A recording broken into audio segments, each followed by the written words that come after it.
My name is Jessica Limi Oluwagbemi, and I am the founder of the Financial Literate, which was born from the passion to see that youths, teens, and adults are financially literate. I believe those financial terms are not as complex as you think they are, and you can understand and apply them to your finances. Yes, you can build wealth with the right plan in place, the right money personality, consistency, and the right lessons at each step of the way. So I bring to you the Financial Literate series, a video series that would break down the seemingly financial complex terms and give you the right lessons at every step of your journey to financial independence and freedom. So, let's get started. Welcome to another episode of the Financial Literate series, and as you can tell from the title below, I am going to be addressing the fact that we need to be intentional in creating or building wealth. Yes, we can't just sit, wish and hope that maybe one day we would win the lottery, or maybe someone will give us this huge sum of money. Yes, that can actually happen, right? But there is a slim possibility that can ever happen, and I'm sure you don't want to stake your wealth on that thin line of possibility. So I'm going to be addressing us in today's episode on how we can use 3 tools to intentionally build wealth. The first one is what I call the net worth. So I'm sure you've heard about net worth, this wealthy individual, that wealthy individual at different points in time.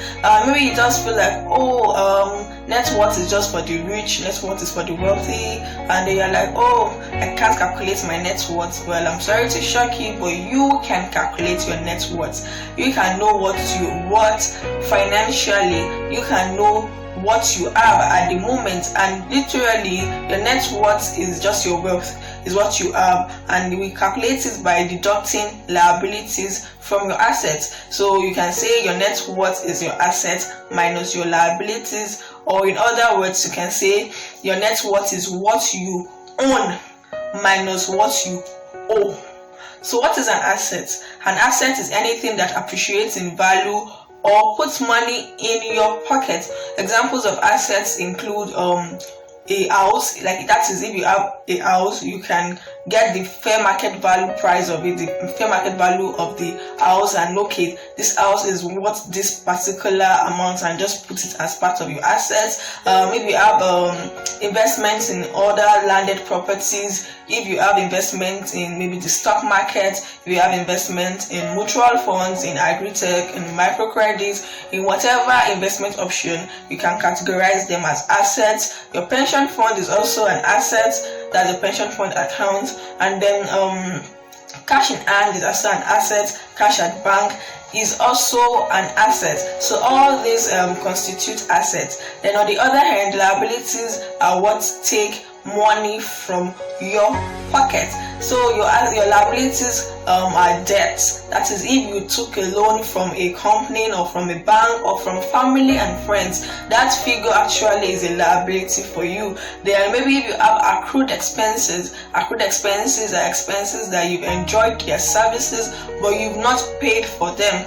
Now, I don't want you to confuse accrued expenses with your normal expenses. Your normal expenses are those that you've not paid for and you've also not enjoyed their services. But if you've enjoyed the services and you've not paid for it, that means you are owing someone money for his or her services. So that also constitutes liabilities for you. So now I want us to know that in today's class we are going to be very practical, and I want you to get your worksheet very, very close to you. Now, I don't know whatever mode you want to use, if you want to use a piece of paper and a pen, or you want to keep it on your gadget. So whatever your preferential mode, just get your worksheet right in front of you. So now for your net worth, we are going to calculate our net worth right now. You are going to do yours, and then you are going to do this. You are going to get divide your workbook vertically, and on one side of the worksheet you are going to have your assets. So now get your assets there and get the monetary values of all your assets. So if you have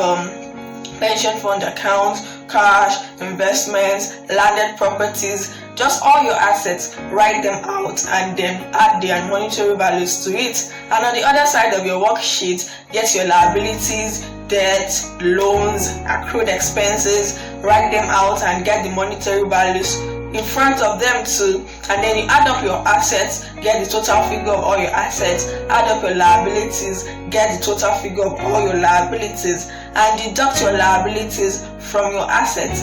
Now, if your assets are more than your liabilities, you're going to have a positive net worth, and if your liabilities are more than your assets, you're going to have a negative net worth. So if you have a positive net worth, yeah, and if you have a negative net worth, don't worry, at least you know where you are and you can make conscious efforts to move your net worth to a positive one. So that is how you can calculate your net worth. So I hope you just pause this video at this moment and do that before you continue watching this video. So now, after you calculate your net worth, what is next? Is it just enough for you to know, okay, this is my net worth, this is how much I worth, this is my worth at this moment? What next? You can actually do more than just knowing where you are. Now, it is not just enough for you to know where you are, but you can use that as a yardstick to measure performance to where you want to be. It is not just enough to know where you are at this moment. Set targets of where you want to be and use the net worth to measure your performances. So I love telling people that it's not just enough to calculate your net worth. Make a projection, make a target net worth of what you want to have in the next 1 year, in the next 5 years, and in the next 10 years. I don't want you to feel like, oh, 10 years is still a long time. No, just sit and challenge yourself to make that target net worth for 10 years. In 10 years time, this is how much I want to be financially worth. So I want you to sit down and do that. Don't feel like 10 years is too long. Time waits for no man. I don't want the time to go. I don't want years to go by and you are not prepared for it. But intentionally plan your wealth all through this period. So get a goal for yourself, okay, a net worth target in the next 1 year, in the next 5 years, and the next 10 years. Write it out. Don't just, when you get your net worth now, then write that is what you are worth at this particular time. Then write the goal, your projection for the next 1 year, the next 5 years, and the next 10 years. Write it out where you can see them, and now start making plans towards it. And that leads me to my second tool. I call it our goals. Now, I'm sure you've heard about goals from time to time, and I want you to know that goals are different from wishes. Wish is something you hope, you wish for, right?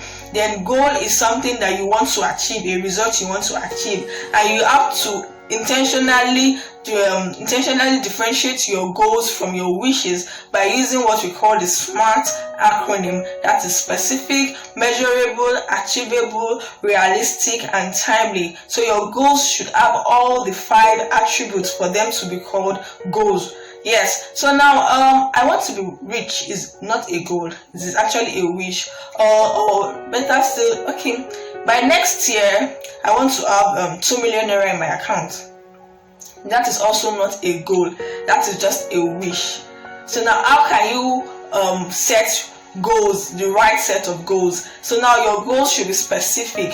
So specifically say what you want. I want to have 2 million naira in my retirement savings. I want to have 2 million naira in my pension fund account. I want to have 2 million naira in my investments. I want to have 2 million naira in my savings. I want to have 2 million naira in whatever you just want. Specify it. Number 2, it should be measurable, and that we have added monetary values to it. 2 million naira or whatever currency, just specify it in currency. Let it be measurable. So the third thing, let it be achievable. You should do something that you should be able to achieve.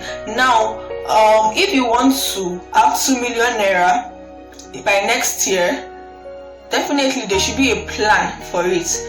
You're not just going to sit and wake up and see that the 2 million naira is in wherever you want it to be. You have to plan for it. So I can say I want to have 2 million naira in my retirement savings next year. Now I'm going to come to that last part. So let's just say I want to have 2 million naira in my retirement savings, and I'm going to be maybe from my income, monthly income, I'm going to be taking out maybe 120,000 or let's say 180,000 naira towards my retirement savings. That is monthly, and I can only do that if my current income or my projected income will be more than 180,000 naira. So the next point is it should be realistic. It should be something that, okay, you know, in reality you can actually make this happen. And lastly, it should be timely. So now you can't say I want to have 2 million naira in my account next year. When next year? We have January, February, March, November, December. When next year? So specify the time. Maybe you can say by June, by 30th of June 2021, I want to have 2 million naira in my retirement savings. And then to do that, I'm going to be taking out 180,000 naira monthly into my retirement savings to add up to 2 million naira. So that is more of a goal. Now, I want us to understand something, that when it comes to goals, we should actually make them achievable. And you can do that by taking baby steps. Now, I'm not saying you should under-challenge yourself, but make baby steps, make them achievable. Do something that you can achieve, because there's actually this excitement that comes with setting goals and also accomplishing them. It gives you this excitement to set higher goals for yourself. So take baby steps and watch you intentionally achieve these results. Now, another thing is that you should challenge yourself. Yes, take baby steps, but then challenge yourself. Do something that you know you can achieve. Let me give an example. Let's say someone earns 300,000 naira and says, every month I am going to be saving or investing 10,000 naira. Now that is an amount of money, right? But you know, the rule says that you should save or invest at least 10% of your income monthly.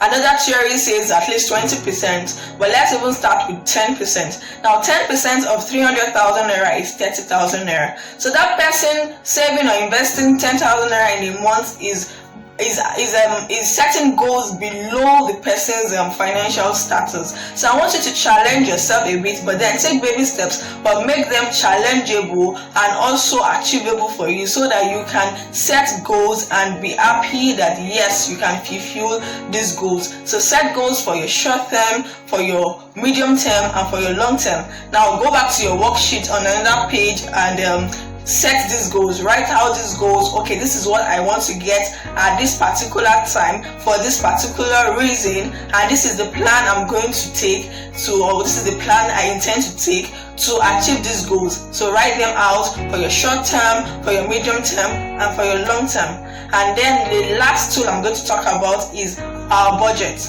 Now I'm sure we've heard about budget, and some people feel it is very tiring or boring to set a budget and stick to it, especially if you are an impulsive spender and you feel like, I can see something I like and I want to buy it, and I may not have to stick to my budget any longer.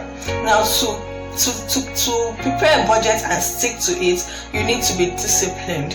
You can't take it out of it. You need this, in fact, to create wealth intentionally, you need to be disciplined.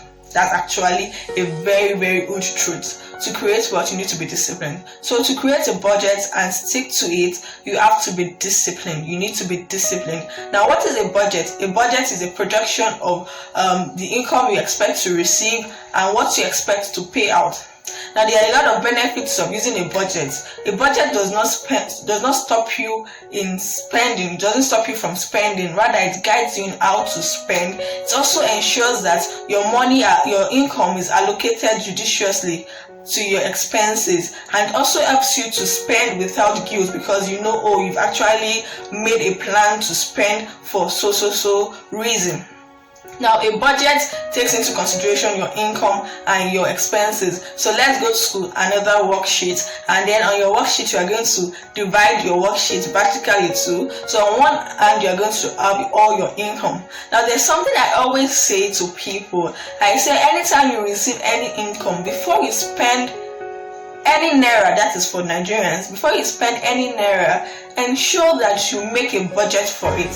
Whether it is a cash gift or your salary or your dividends or business income, rental income, whatever the income, before you spend any part of that income, make a budget for it, so that you don't start wondering where your money went to, how you spent your money, but rather you are intentional on how you spend your money.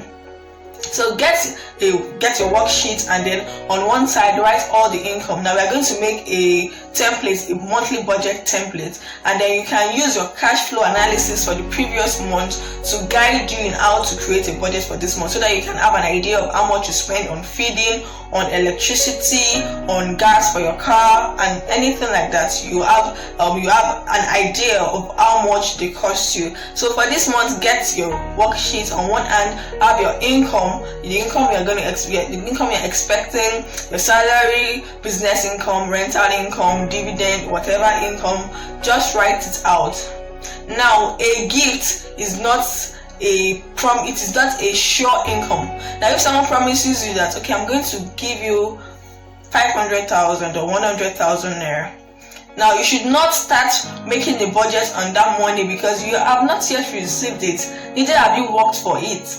So you cannot be so sure that you are going to receive that income. So I love it when people deal with income that they are sure they can actually receive. So by the time you list out all your income, then on the other end, you list out all your expenses: electricity, gas, feeding, studies, pets, rent. Now in Nigeria, you pay rent annually, and it is ideal that you divide your rent by 12 months so that you can share the burden of paying your rent over the months, and it is not too much on 1 month. So share your rent over the month, divide your rent by 12, and just put the figure on each month's budget.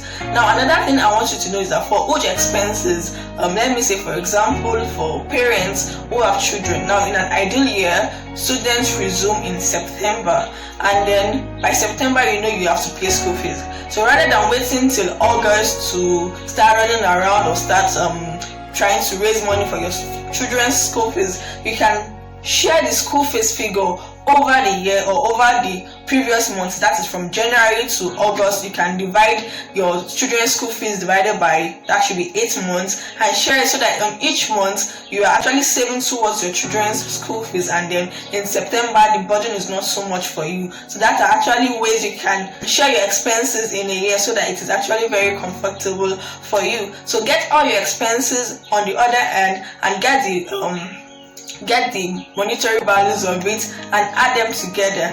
Now let your expenses be in their order of priorities, and I want us to know that for us to build wealth, savings/investment or investment is a priority expenses or is a priority expense in your budget. So you should make your savings, your investment priority in your budget. Now from our tool 2, we talked about goals, and then if you have a goal, you need to achieve it, right? And then you set a plan, and maybe monthly you want to take out an amount of money towards your goal. Now put that amount of money as your priority in your expenses. Yes, put that as a priority in your expenses and set out money for that. Now if you are earning income on a regular basis, especially for those in active employment, ensure that you always take out at least 10%. At least, you can do more than that, but at least 10%. Take it out towards investment. As long as you keep earning active income, keep taking out a part of it for investment and make it a priority for yourself. So get out all your priority expenses and allocate your income. So now you can see whether your income is actually able to accommodate all your expenses, or there are some things you may have to cut out. There are some sacrifices you may need to make to ensure that your income can accommodate your expenses. At least now you can see it at a glance and know if your income can accommodate your expenses. Now another thing I want you to know is that when you make a budget, you also get out the percentage allocation of your income to it. So for example, if someone earns 100,000 naira and feeding is 20,000 naira, that means the percentage allocation of your income to your feeding is 20%. So now this makes you understand, or this makes you realize if you are using an appropriate allocation of your income towards an expense class. Maybe for someone maybe someone is using about 30 or 50% of his or her income On wardrobe alone, you know that, oh, something is wrong, I'm spending so much on this expense class, I'm spending so much of my income on this expense class. So when you write out your expenses, right in front of it, make out the percentage allocations, so that you can know if you are spending an appropriate amount of your income, an appropriate allocation of your income on this expense class. So those are 3 tools that you can use to intentionally build wealth. Yes, number 1, net worth. Know your net worth and set target net worth goals for yourself. Number 2, have goals. Have different wealth goals and create a plan to accomplish them. Number 3, use a budget, because a budget makes you disciplined in how you spend your money. And a budget also allows you to intentionally create wealth, so you can set out money towards your goals. When you make goals, you can use a budget to set out money towards your goals. So these are 3 tools that would help us to intentionally build wealth. Thank you for joining me in today's episode. I hope to see you next time. If you have not subscribed to this channel, do that by subscribing with the subscribe button below. Now, I also want to inform you that we have a community, so check out details in the description box and how you can join our community for free, and how you can also follow my page on Instagram to receive weekly finance tips. Thank you, and see you next time.